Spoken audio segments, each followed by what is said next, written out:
환영합니다. 하나님께서 예비하신 사랑과 은혜가 충만히 부어지는 복된 이 시간 되기를 주님의 이름으로 축원드립니다.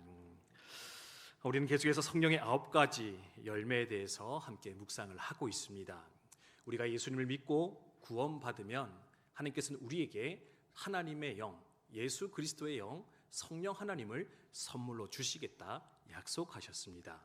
그 성령님 귀 기울이고 그의 음성을 따라 그와 더불어 살아가게 되면 우리 가운데 존재적 변화, 성품적 변화가 나타나게 되는데, 그것을 가리켜서 사도 바울은 바로 성령의 열매다, 성령의 열매, 그렇게 표현하며 가르치는 것을 볼 수가 있습니다.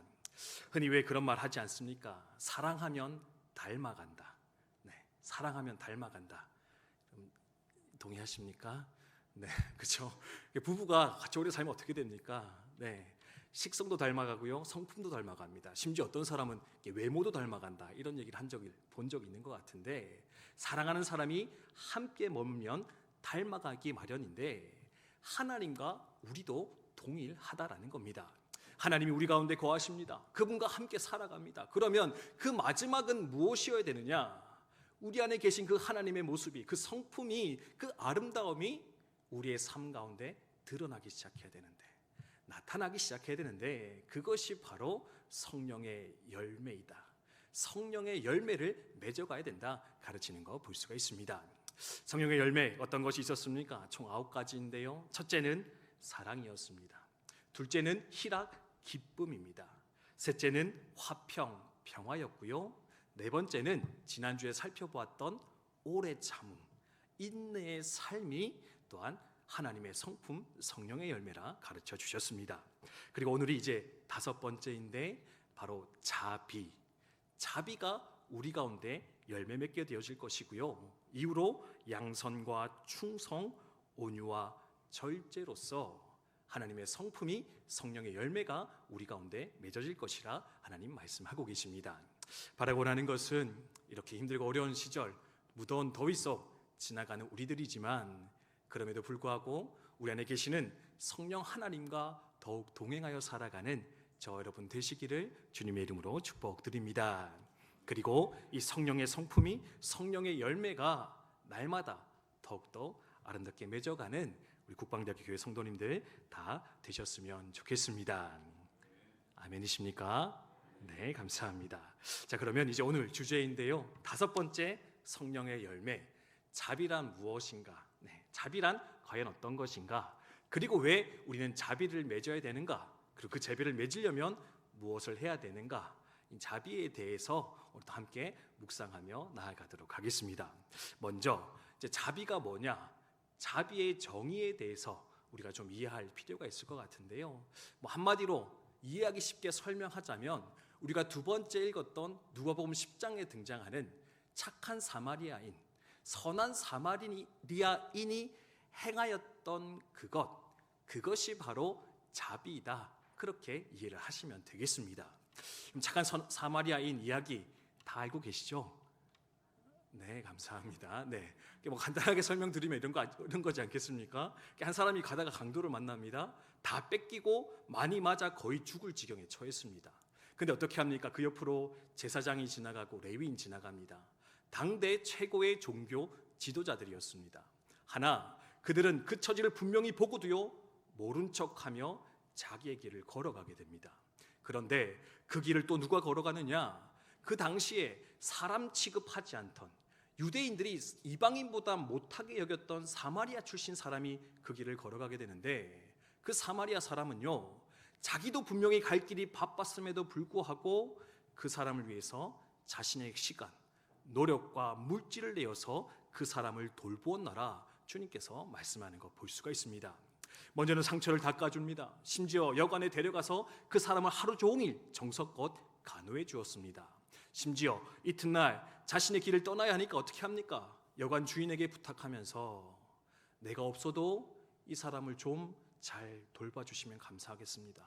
혹 비용이 더 든다면 내가 돌아오는 길에 그것을 내가 다 지불할 것이니까 제발 이 사람을 잘 돌보아 주시옵소서. 이 사람을 잘 지켜주십시오 부탁하며 떠나갔었는데 바로 이것을 가르쳐서 자비를 베푼 것이다. 주님께서 명명하고 계시고요.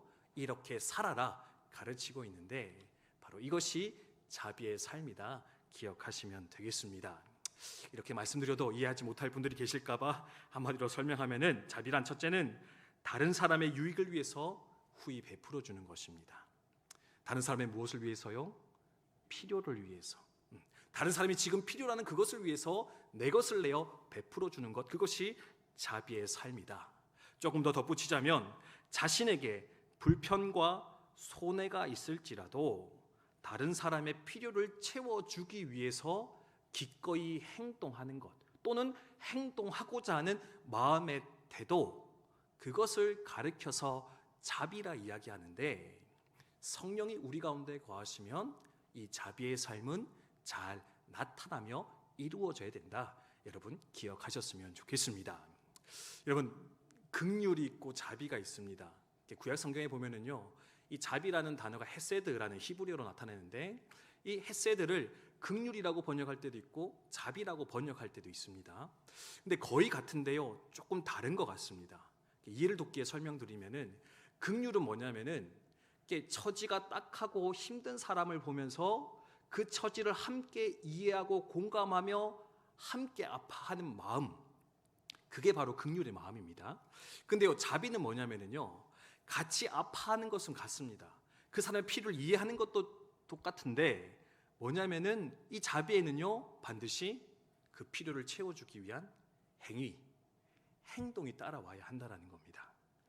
행동하지 않으면 자비가 아닌데, 바로 주님께서는 우리에게 바로 이 행동하는 믿음, 행동하는 사랑, 상대의 필요를 채워주는 그 행동의 삶이 우리 가운데 드러날 때 비로소 우리는 자비를 이루었다, 그렇게 가르치며 도전하는 것을 볼 수가 있습니다. 특별히 이 다섯 번째, 이 자비라는 성령의 열매는요, 되게 중요한데, 왜 중요하냐면은 우리가 사랑의 열매를 첫 번째로 배웠잖아요, 그죠? 사랑해야 된다, 우리가 사랑하며 살아야 된다. 사실 이게 기독교의 핵심이고 중심인데, 이 사랑에 있어서 아주 중요한 한 축을 담당하는 것이 바로 이 자비이기 때문에, 우리는요, 이 자비의 열매에 대해서, 자비로움에 대해서 사실 항상 고민하고 묵상하며 거룩한 부담을 가지고 살아낼 수 있어야 한다라는 겁니다. 그럼 사랑의 중요한 축, 사랑하면 이렇게 생각나는 게 뭐냐면 사실 이제 용서하는 삶이 있습니다. 그렇죠? 어떤 사람은 기독교의 핵심은 사랑인데 사랑의 심장은 뭐냐? 용서다. 기독교의 핵심은 사랑인데요, 사랑의 심장이 뭐냐? 용서하는 것이다. 용납하고 용서하는 것, 이게 바로 사랑의 아주 중요한 한 모습이요, 축일 것인데, 근데요, 이 용서만큼이나 또 하나의 중요한 부분을 차지하고 있는 사랑의 중요한 축이 뭐냐? 바로 자비라는 것이다. 상대방의 어려움을 돌아보고 그 필요를 채워주며 보살펴 줄 수 있는 것, 이 또한 사랑의 아주 중요한 한 부분이요, 축일 것인데, 그러므로 우리가 용서도 할 것이지만 용납하며 이해하며 살아도 가야 되겠지만, 그것을 뛰어넘어서 이젠 어떻게 해요? 아파하며 힘들어하고 고통하는 지체들이 있다면 나아가 나의 것, 우리의 것으로 그들을 돌보며 채워줄 수 있어야 된다. 그것이 바로 사랑의 완성이요, 온전함이다. 우리 기억했으면 좋겠습니다. 그럼 이 자비의 삶, 왜 주님께서는 열매 맺으라 말씀하실까요? 한마디로 말하면 이것이 바로 우리가 믿는 하나님의 성품이기 때문에 그렇습니다. 또한 우리가 믿는 예수님의 성품이었고요, 오늘은 거기에 덧붙여서 하나님을 섬기는 하나님 백성들의 성품, 그것이 바로 자비였기 때문에 우리도 기꺼이 이 자비를, 이 자비의 삶을 열매 맺으며 이루며 살아가야 되겠다. 이 밤에 같이 기억을 했으면 좋겠는데, 우리 몇 가지 말씀을 통해서 또 이 사실에 대해서 함께 확인해 보도록 하겠습니다. 자비, 필요를 채워주는 것인데요, 먼저는 바로 우리가 믿는 하늘 아버지, 하나님의 아주 중요한 성품, 그분의 한 모양이었다. 여러분 기억하면 좋겠습니다. 시편 145편 8절 말씀인데요, 네, 같이 한번 읽도록 하겠습니다. 함께 읽습니다. 시작. 여호와는 은혜로우시며 자비하시며 노하기를 더디하시며 인자하심이 크시도다. 아멘. 하나님이 어떤 분이라고요? 그분은 은혜로우신 분이십니다. 근데요, 그 은혜로우신 하나님이 또 어떤 분이냐? 바로 자비의 하나님. 우리의 필요를 바라보시며 안타까워하시며 미리 채워주시고 미리 응답하시던 좋으신 하나님이시라 설명하는 것을 볼 수가 있습니다. 하나님은 참으로 자비로우신 분이십니다. 어려움에 처한 자들 외면하지 않으시고요, 그 필요를 채워주시기 위해서 먼저 행하시며 앞서 행하시던 분이셨는데 어떻게 그것을 이루셨느냐? 또 말씀으로 함께 묵상하도록 하겠습니다. 신명기 14장 29절 말씀인데 같이 한번 읽어볼까요? 함께 읽습니다. 시작. 너희 중에 분깃이나 기업이 없는 레위인가 내 성중에 거류하는 객과 및 고아와 과부들이 와서 먹고 배부르게 하라. 그리하면 내 하나님 여호와께서 내 손으로 하는 범사에 내게 복을 주시리라. 아멘. 그럼 신명기가 어떤 말씀이었느냐? 제가 새벽에 잠깐 나눴었는데요, 하나님이 주신 율법의 말씀을 이제 40년 동안 광야 생활하면서 한 세대가 다 지나가게 됩니다. 출애굽 2세대가 나오니까 이제 가나안 땅 들어가기 전에 다시 한 번 더 모세가 마지막으로 율법을 설명하며 가르쳤던 책이 바로 이 신명기서의 말씀입니다. 그래서 레위기도 사실 율법의 말씀이고요, 신명기도 40년이 지나서 다시금 선포되어진 율법의 말씀, 하나님 말씀이라 이해하시면 되는데, 이 율법에 뭐라고 등장하느냐? 계속해서 강조되어 등장하는 가르침인데 그것이 뭐냐면 레위인과 객과 고아와 과부를 보살피라. 이것이 바로 하나님의 뜻이라 엄중하게 가르치며 명령하는 것을 발견할 수 있다는 겁니다. 이것이 뭡니까? 하나님은요, 세상 사람들이 한참게 보는 그 사람들, 다른 사람의 도움이 없으면 살아가는 그 인생들을 하나님도 하찮게 여기고 하나님도 외면하시는 것이 아니라, 하나님 어떤 분이라고요? 자비로운 분이셔서 자비하신 분이시라 그 연약한 인생들 결코 외면하지 않으시고 그들을 돌보시기 원하시는데, 심지어 나는 고아와 과부의 하나님이라 스스로 선언하며 나아가시는데, 이 하나님의 모습을 통해서 발견하는 것은 연약한 자, 보잘것없는 인생, 누군가의 필요로 살아갈 수밖에 없는 그들을 넉넉히 채우며 돌보시기를 기뻐하시는 우리 여호와 하나님이시라 우리 생각하며 돌아볼 수 있다는 겁니다. 심지어 이런 말씀도 주셨는데요, 신명기 25장 4절 말씀입니다. 함께 읽습니다. 시작. 곡식 떠는 소에게 망을 씌우지 말지니라. 아멘. 여러분, 이게 무슨 말인지 아십니까? 그러니까 농사 지을 때 소로 농사를 짓잖아요. 아마 추수할 때인 것 같아요. 그럼 추수할 때 되면 어떻게 됩니까? 이제 곡식이 다 알곡이 잘 익었으니까 추수하다 보면은 밑에 이제 알곡들이 막 떨어져 있겠죠. 그럼 소가 일하다가 어떤 마음이 들겠습니까? 먹고 싶죠, 그렇죠? 네. 소도 배가 고픈데, 근데 보니까 평소에 잘 못 먹던 곡식이 막 떨어져 있네. 그럼 이제 집어 먹었는데, 당시에 사람들은 어떻게 했느냐? 그 곡식을 하나라도 더 추수하려고 소의 입에다가 망을 씌워 놓고는 일을 시키는 일들이 왕왕 일어나게 되었다라는 겁니다. 여러분이 소라면 어떤 마음이겠습니까? 참 더럽고 치사하다. 이 더러운 인간들 저거들만 먹고 살라고 나도 좀 하나 먹어보려는데 그 망을 씌우냐, 그런 억울한 마음이 일어나지 않겠습니까? 답답한 마음이 일어날 수 있는데, 그 한낱 미물, 그 작은 소의 마음까지도 하나님 헤아리시면서 어떻게 하느냐? 소에게 망 씌우지 마라. 수고하는 저 동물 가축에게 먹을 기회를 빼앗지 마라. 저도 먹고 살아야 되는데, 저도 먹고 싶을 것인데 너희가 그 소를 돌보는 자가 되어라. 내가 그 소도 돌보는 자비의 하나님이시라 선언하며 나아가는 것 발견할 수 있다라는 겁니다. 여러분, 하나님의 자비하심의 그 수준이 어느 정도인지 좀 느낌이 오십니까? 죄송합니다. 설명을 잘 못한 것 같네요. 또 이런 모습도 등장을 합니다. 여러분, 우리 하나님의 자비하심이 잘 등장하는 말씀, 우리 찬양도 불렀었는데 시편 23편 6절의 말씀입니다. 같이 한번 읽습니다. 시작. 여호와는 나의 목자시니 내게 부족함이 없으리로다. 제가 1절을 드렸나요? 죄송합니다. 6절의 말씀인데 제가 한번 읽어드리겠습니다. 내 평생의 선하심과 인자하심이 반드시 나를 따르리니 내가 여호와의 집에서 영원히 살리로다. 여기서 내 평생의 선하심과 인자하심인데요, 이거는 또한 헥세드라는 히브리어 단어인데 바꿔 말하면 자비하심이라 번역할 수 있다라고 합니다. 내 평생에 하나님의 자비하심이 쫓아오는데, 그래서 나는 그 하나님의 자비 속에서 영원히 염려하지 않고 근심하지 않고 내 삶을 살아가겠다 고백하는 다윗의 고백, 이스라엘 백성들의 고백을 우리는 발견하게 된다라는 겁니다. 약한 자만 돌보셨습니까? 아니요, 그렇지 않습니다. 당신의 백성들에게 이른 비와 늦은 비를 내시고 바람을 내시고 햇빛을 주셔서 그들로 하여금 먹고 살아갈 수 있도록 언제나 선한 목자와 같이 책임지시며 그 피를 채우셨던 분, 그분이 바로 우리 하나님이시고요. 심지어 어디까지 하셨습니까? 우리 인생의 죄악의 문제, 우리가 가지고 있는 그 사망의 문제, 심판의 문제를 해결해 주시기 위해서 독생자 예수 그리스도를 우리에게 내어주시기까지 우리의 필요를 채워주신 분, 그분이 바로 우리가 믿는 여호와 하나님, 하늘아버지시라 성경 말씀하며 가르치는 거 볼 수가 있습니다. 이 자비의 하나님을, 자비로우신 하나님을 더욱더 묵상하며 발견하며 나아가시는 저 여러분 되시기를 주님의 이름으로 축복드립니다. 두 번째로 우리 주님도 그래서요 또 자비하신 분이셨습니다. 하나님 아버지 자비하셨거든요.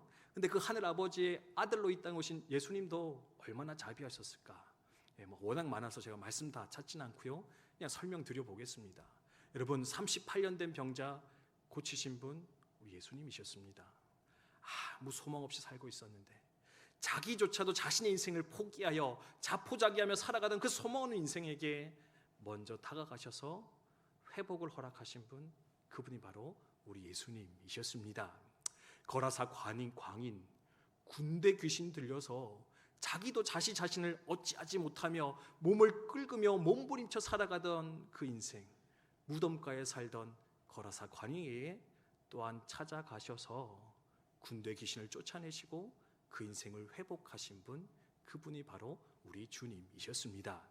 한 번은 열심히 복음 전하시는데, 하나님 나라 전하는데 식사 때가 됐는데도 사람들이 갈 생각을 하지 않습니다. 보니 싸온 도시락도 없습니다. 어떻게 하십니까? 그 마음에 긍휼의 마음이 일어서 먹을 것 없이 저렇게 유리방황하며 하루 종일 고단한 인생을 살아가는 그들을 바라보면서 제들과 함께 먹을 것을 만들어 수만 명의 사람들을 먹이고 배불리게 하셨던 분, 그분이 바로 우리 주님이셨는데, 우리 주님 또한 넉넉히 우리의 필요, 가난하고 연약한 인생들의 필요를 돌아보시며 넉넉히 채워주신 자비의 주님이셨다. 여러분 기억하시면 좋겠습니다. 특별히 말씀 준비하는데요, 이런 얘기가 나오더라고요. 예수님에 대한 책을 쓰신 분이 있는데, 예수님에 대한 책을 쓰다 보니까 이 책의 제목을 뭐라고 해야 될까? 방해의 신학이다, 방해의 신학이다 라고 이름 붙이고 싶은 분이 계셨대요. 왜 그러냐니까 예수님이 일으켰던 놀라운 기적의 사건들은 꼭 예수님을 방해하는 사람 때문에 일어나더라는 겁니다. 예수님을 방해하던 사람들. 여러분, 뭐 하다가 누가 이렇게 방해하면 여러분 어떤 마음 드십니까? 막 기분이 좋으십니까? 지금 할 일이 너무 많은데 지금 이놈이 지금 막 때를 쓰네. 내가 지금 막 뭔가 하려는데 갑자기 누가 와서 말을 거네. 여러분 사실 그럼 기분이 상당히 상하잖아요, 그죠? 죄송합니다. 저만 그런가 봅니다. 또 이렇게 저희 완악함이 또 이렇게 드러났는데, 아무튼 뭔가 막 기분 좋게 목표를 잡고 막 열심히 하려고 하는데 막 누가 와가지고 또 귀찮게 하고 또 화나게 하면은 사실 마음을 붙잡기가 쉽지가 않습니다, 그죠? 거기서 그 대상을 사랑으로 돌본다는 것은 참으로 쉽지 않다라는 겁니다. 그런데 예수님은 어떻게 하느냐? 보십시오. 예수님의 사역은요, 갑자기 불쑥 찾아온 그들조차도 자비하심으로 돌보시며 이루어냈던 위대한 기적의 사역이었다. 어떤 예가 있습니까? 왕의 아들 신하의 아들 고치러 가는데요, 12의 혈루병 앓았던 여인이 예수님의 옷깃을 만집니다. 그것 때문에 능력 빠져나간 거 아시고요, 그 온 군중을 세우셔서는 누가 내 옷깃을 만졌느냐 예수님 물어보시거든요. 지금 죽어가는 병자 극박한 순간 속에 예수님 가셔야 되는데 이 한 여인 때문에 모든 것이 틀어지게 되었습니다. 근데 예수님 어떻게 합니까? 네가 감히 네까짓게 우리를 방해하냐? 화를 막 내셨습니까? 아니죠, 그죠? 네, 그 여인의 믿음을 칭찬하시면서 격려하시고 자신의 길을 걸어가셨던 우리 예수님이셨습니다. 주일날도 나눈 적이 있는데요, 여러분, 예수님께서 한 집에서 사람들에게 가르치고 있습니다. 근데 갑자기 어떤 일이 일어납니까? 전장이 막 뜯어지기 시작합니다. 전장이 열린 겁니다. 그 뭐가 내려옵니까? 중풍병자가 내려왔죠, 그죠? 친구들이 예수님 만나게 해주고 싶은데 도대체 사람 때문에 거기로 갈 수가 없는 겁니다. 그러니까 어떻게 합니까? 친구를 들것에 메고 지붕으로 올라가서 뜯어서 예수님 앞에 내리는 일이 일어나게 되었다는 겁니다. 아무리 성격 좋은 목사님도요, 이거는 참기가 힘들 겁니다. 아니 지금 여기가 어디라고 남의 집 천장을 뜯고 있냐고, 예배를 방해하고 있냐고, 호통을 치며 쫓아낼 수도 있었는데 예수님 어떻게 하십니까? 오히려 그 친구들의 믿음을 칭찬하시면서 그 중풍병자를 고쳐 살려내셨다, 성경은 말씀하고 있습니다. 그뿐입니까? 수로보니게라는 여인은요, 수로보니게 출신 여성은요, 예수님 밥 먹는 데 찾아왔습니다. 여러분, 밥 먹을 때 뭐도 안 건든다고요? 잘 모르십니까? 저는 안 키우는데 밥 먹을 때는 개도 안 건드는 게 상도덕이고 창조의 질서인데, 그렇죠? 밥 먹는 예수님 앞에까지 와가지고 귀찮게 하는 수로보니게 여인. 근데 그 여인에게조차 예수님께서는 넉넉한 자비를 베푸시면서 구원의 역사, 회복의 역사를 일으키셨던 분, 그분이 바로 우리 주님이실 것인데, 그 주님의 자비하심을 또 우리 함께 잘 생각하며 기억하시는 저 여러분 되셨으면 좋겠습니다. 마지막으로 이제 주님의 백성들, 하나님을 사랑하는 백성들, 이 자비를 베푸는 장면이 있는데 룻기 3장 10절의 말씀입니다. 룻기 3장 10절, 네, 함께 읽습니다. 시작. 그가 이르되 내 딸아, 여호와께서 내게 복 주시기를 원하노라. 내가 가난하건 부하건 젊은 자를 따르지 아니하였으니 내가 베푼 인애가 처음보다 나중이 더하도다. 아멘. 이게 무슨 장면이냐면요, 룻이 보아스의 침소에 들어가서 자신의 가정을 도와달라고 이렇게 청원했을 때 그 청원을 받아주는 이 보아스의 대답, 이 바로 3장 10절의 말씀입니다. 한 구절의 말씀인데요, 이 구절에서 놀라운 두 가지의 자비 행위, 자비의 사건이 일어나는 걸 볼 수가 있습니다. 뭐냐면 첫 번째는요, 룻이 그 시어머니에게 베풀었던 자비가 등장을 합니다. 룻은 이방 여인이었거든요. 남편도 죽고 시아버지도 죽고 시동생도 죽었습니다. 그러니까 집안이 폭삭 망한 겁니다. 그래서 어떻게 합니까? 사실은 그 시어머니 버리고 새 출발하려고 고향으로 떠나가도 되는 것이 바로 룻의 입장이었다는 겁니다. 근데 룻은 어떻게 합니까? 홀로 남아있을 그 시어머니 모른 척하지 않습니다. 끝까지 함께했죠. 뿐만 아니라 이 어머니와 가문을 일으키기 위해서 보아스의 침소까지 들어가는 모험을 감행하는 걸 볼 수 있는데, 이것을 통해서 뭘 보느냐? 바로 룻이 행하였던 자비를 볼 수가 있고요. 두 번째는 그렇게 불쑥 찾아온 룻에게 모욕감을 주는 게 아니라, 핀잔 주는 게 아니라, 네가 참 잘하였다, 네가 왜 이렇게까지 하는지 내가 알고 있는데 내가 너를 받아주겠다, 넉넉한 자비의 마음으로 그녀를 품고 있는, 그 가문을 또한 품고 있는 보아스의 자비를 또한 우리는 발견할 수가 있는데, 하나님을 섬긴 자, 하나님의 백성들은 또한 이렇게 자비의 인생을 살아갔던 자들이었다, 또한 우리 기억하셨으면 좋겠습니다. 자비로 살아가는 우리 국방대학교 교회 성도님들 다 되시기를 주님의 이름으로 축복드립니다. 네, 제가 지금 갈등하는 것은 사실 뒤에 세 가지가 더 남아 있거든요. 뭐가 남아 있냐면, 자비를 이제 해야 되잖아요, 그렇죠? 그럼 어떻게 하면 자비로운 삶을 살까? 뭐 다른 건 없죠. 성령으로 충만하시면 됩니다. 성령의 음성 들으시면 되는데, 근데 또 보니까 이렇게 좀 구체적으로 적용할 수 있는 예들이 있더라고요. 그래서 이제 세 가지가 남아 있는데 벌써 54분이 흘러가고 있고, 다 휴가 간 이날에 교회까지 찾아왔는데 우리를 괴롭게 하느냐라는 마음으로 바로 보고 계시는 여러분들이 혹 계실까봐 이걸 할까 말까 이렇게 시간을 끌지만 결국엔 할 거다라는 거, 그래서 잠깐 나누고 마치도록 하겠습니다. 그러면 우리 자비의 삶을 살아야 되는데, 아니 어떻게 살아야 되겠습니까? 첫 번째는 분주한 일상 속에서 일의 성공이 아니라 사람을 먼저 보는 그 눈이 열려지기를 주님의 이름으로 축복드립니다. 자비로 살아야 되는데 왜 실패할까요? 우린 일에 너무 많이 집중되어 있는 것 같습니다. 물론 해야 될 일이 많죠. 일의 성공 이뤄내야 됩니다. 근데요, 그렇게 살다 보면 더 중요한 사람을 놓칠 수가 있는데, 그래서 자비 베풀 수 있는 기회도 날마다 놓치며 사는 것이 바로 우리네 인생일 것인데, 때로는 분주한 삶의 자리에서 조금은 멈춰서서 내게 찾아오는 그 사람, 내게 허락하신 그 사람을 발견할 수 있는 믿음의 눈, 영적 눈이 열려지시는 저 여러분 되시기를 주님의 이름으로 축복드립니다. 두 번째로는 사람을 바라봤을 때요, 그 사람의 어떤 조건이 아니라 또한 필요를 발견하기 위해 관심 갖고 집중하시는 저 여러분이 되셨으면 좋겠습니다. 사람을 볼 때 여러분 뭘 가장 먼저 보십니까? 외모를 보십니까? 지위를 보십니까? 성격을 보십니까? 저 사람 나와 잘 맞을까? 좀 안 맞는 것 같아. 멀리 해야 되겠다. 네, 잘 맞는 것 같다. 한번 함께 해볼까? 이런저런 생각할 수 있는데, 그런 조건들을 먼저 따지시는 게 아니라 저 사람은 과연 지금 무엇을 필요로 할까? 저희에게 필요한 건 무엇일까?